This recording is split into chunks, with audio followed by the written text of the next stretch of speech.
Stacy. Stacy. Uy. Stacy. Stacy. Uy. Stacy, alam ko nandiyan ka. Stacy. Stacy. Usapin mo naman ako. Uy, Stacy. Stacy. Oo nga, yun nga yun. Diba? Stacy. Stacy. Oo nga. O ano nasabi mo sa akin? Stacy. Stacy.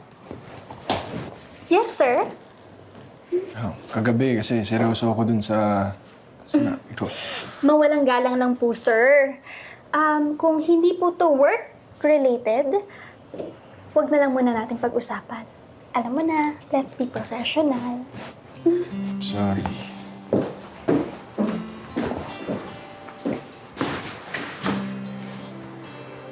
Okay lang yan, Tol. Ano ba? Kailangan sumusulpot eh.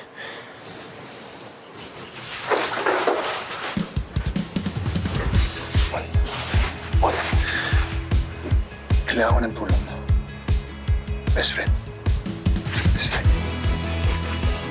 Best friend.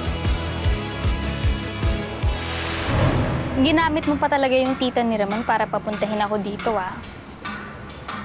Hindi. Willing naman ako eh, saka best friend ko yan.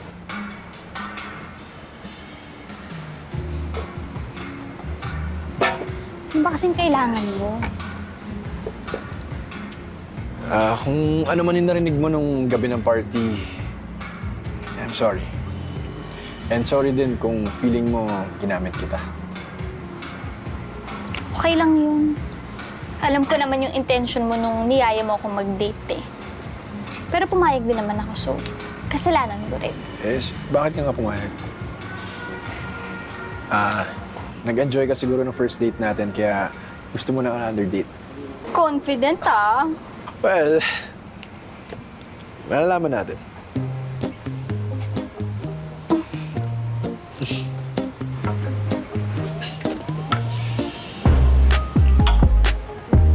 Shot. Bottoms up.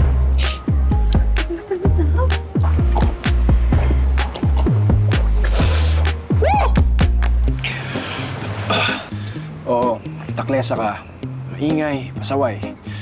You are everything I hate in a woman. Pero, sa'yo, komportable ako. Pero sa'yo, masaya ako. At sa'yo, pwede akong maging ako.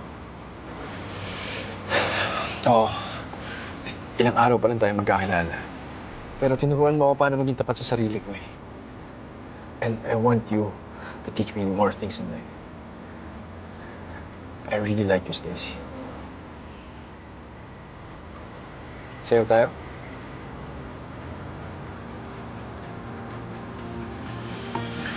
Sige na nga.